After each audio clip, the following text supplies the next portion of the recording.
The absolute best of the new handguns. This 2024.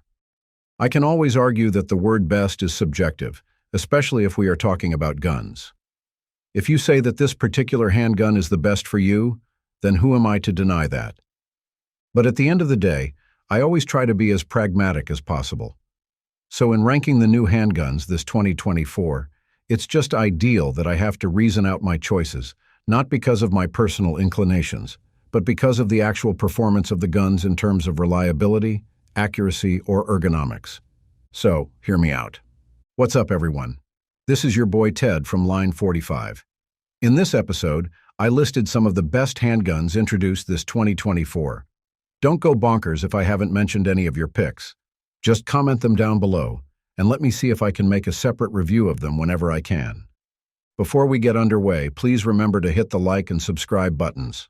I know it is a chore, but these simple clicks help my channel immensely. Now, let's return to the video. Springfield Armory Echelon. For me, the new tactical pistol of Springfield has all the merits of becoming the top gun of 2024, despite it already being introduced sometime in 2023. In my other posts, I failed to mention that the Echelon has departed from the common features found on other Springfield pistols. I mean, there are numerous changes in its architecture, but the most impactful one is perhaps the use of a removable fire control group. In my opinion, this is a huge leap to the design of the gun, as it opens the pistol for aftermarket upgrades. Needless to say, the Echelon is modular, which is a common feature among striker-fired guns these days. You'll love the Echelon if you are looking for an ergonomic full-size pistol. Right now, it's available in different versions, with one version having a 5-inch barrel, instead of the standard 4.5-inch barrel. It's available in different capacities as well, with the standard flush mag holding 17+1 shots of 9mm, while the 20+1 extended mag for the Echelon too. As I've said, its ergonomics are its strongest points. Operators can benefit from its undercut trigger guard, contoured grip module, and appropriately aggressive texturing. It even has a mounting system that doesn't require adapter plates when tossing red dots. It's very intuitive, in the sense that it lowers the placement of the optics, making it easier to establish a more natural sighting. With red dots, I scored an average of 2-inch groupings at 25 yards with 10 5-shot placements. All of its features and inner workings make the gun extremely accurate, and its reliability is truly terrific. It feeds different 9mm ammunition types, and on my 200-round test, I hadn't counted a single malfunction. Canik TTI Combat. In the grand scheme, the Canik TTI Combat is a very good pistol for its value. Basically, it's a competition-ready pistol out of the box, and it's a product from the collaboration of Canik and Terran Tactical Innovations. Now, the Canik TTI Combat sports a new frame, which is different from other frames used in other Canik pistols. However, there is an uncanny similarity in the appearance of the gun and the Canik SFX Rival S. But then again, their frames are just different. It still has a polymer frame, but this time, it has a more aggressive grip texturing, while its back straps and grip module have been narrowed to ensure a comfortable grip. It also sports an extended slide release and a double undercut trigger guard, which adds control during actual firing. Adding to the control is its smooth-pulling, flat-faced trigger with a consistent 90-degree break. Another stark feature of the Canik TTI Combat is its quick-detach compensator.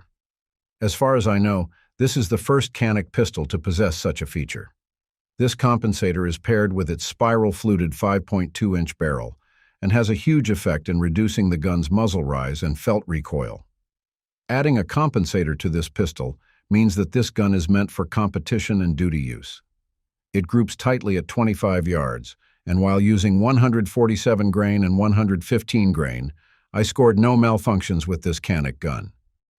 This full-size pistol has a length of 8.27 inches and a height of 5.3 inches, with a width of 1.35 inches on its grip. Despite being a polymer gun, this feature-rich Canik is actually hefty. It's close to 2 pounds, and that tells a lot about its recoil. The standard capacity for the pistol rounds, but Canik has included a +3 TTI base plate for its mag. But the best part about this gun is its price. I mean, I couldn't really believe that a pistol of this quality is just less than $1,000. Sig Sauer P365 AXG Legion. The P365 AXG Legion is the introduction of the P365 series in the Legion family, and the thing itself is just absolutely beautiful. There's a lot to talk about this gun, but the most distinct aspect of this new P365 is the use of the all-metal AXG grip module, which is fitted on its alloy frame. The grip is comfortable, which I already expected. But heck, what I didn't anticipate is that the grip is very substantial, like there are a lot of materials used on it.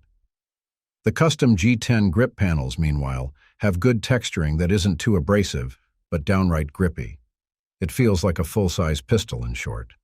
The gun is also fitted with a generous beaver tail that keeps my hands from being bitten by the slide, and with its skeletonized flat trigger, there's much consistency in the way I shoot the pistol. I shouldn't forget that the P365 AXG Legion has an expansion chamber integrated into its stainless steel slide, and this one helps keep the recoil to a minimum. Basically, this expansion chamber redirects the gas downward while you are firing the pistol. It's a very flat shooter, and combined with its weighted design, the gun is actually 26 ounces with an unloaded mag. It's capable of doing quick and accurate follow-up shots. So yeah, it has no problems emptying its 17-round mags rapidly and placing them in tight groupings tightly. The extended mag well helps in the quick reloads, so there's that. My best result with the P365 AXG Legion is a sub 1.8-inch group at 25 yards with the use of red dots while using 115-grain FMJ rounds. But even without a red dot, its X-ray 3-day night sights already provide a precise sight picture. Compared to the original P365, the P365 AXG Legion is just leagues ahead. Beretta 9211 Squalo. I was actually torn between the Beretta 9211 Squalo and the next gun I am going to feature in a short while. Well, one thing you should know about me is that I am a huge Beretta 92 sucker. I'm aware of the love-hate relationship between the Beretta 92 and the entire gun community. But hey, I love my Beretta 92s, so when I got to finally see the Beretta 9211 Squalo, it got me hooked in an instant. But hey, don't get me wrong. I didn't feature this gun here just because of my bias. It's actually objectively wicked on the range. The gun is built around a Vertec frame, and it's a key feature that separates this 9211 from the conventional 92. Basically, the grip module of the 9211 Squalo is significantly slimmer than its predecessor, making it an ideal Beretta for shooters with small hands. Plus, the inclusion of Hogue G10 grips with shark-like texture ensures a solid yet comfortable hold on this pistol. Yes, Squalo is the Italian term for shark, hence its name. I also like that it has extended controls and an adjustable magazine release button, since they enable me to operate the Squalo with precision and speed. I don't need to adjust my grip every single time at all. The gun is premium in the sense that its construction is meant to last long. The DLC coating on its internal components reduces stress and friction when firing. In a sense, it contributes heavily to the Squalo's reliability. I shot 115 grain, 125 grain, and 147 grain on this one, and haven't experienced malfunctions after 300 rounds. By the way, the gun holds 22 shots of 9mm, which evidently is greater than most full-size pistols due to the inclusion of Tony Systems base pads and magazine well. Its single-action-only hammer-fired mechanism keeps the gun a simple yet prolific shooter on the range. Walther PDP Compact Steel Frame. So we have two new Walther pistols this 2024, and they are the steel versions of the polymer PDP pistols. Of course, we all know that the Walther PDP is one of the best striker-fired polymer pistols in the market, and I'm just delighted that we got to have the PDP in an all-metal configuration already. Two models were introduced this year. One is a full-size pistol with a 5-inch barrel, and the other is a compact model that bears a match-grade 4-inch barrel.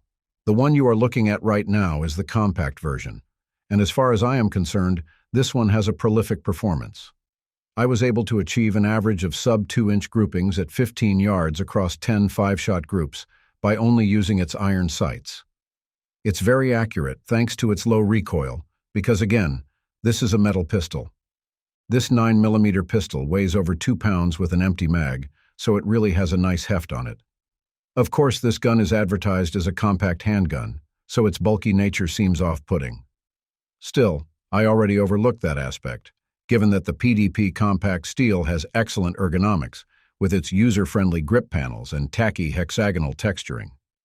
This 9mm pistol still has a capacity of 15 + 1 rounds, similar to the original PDP.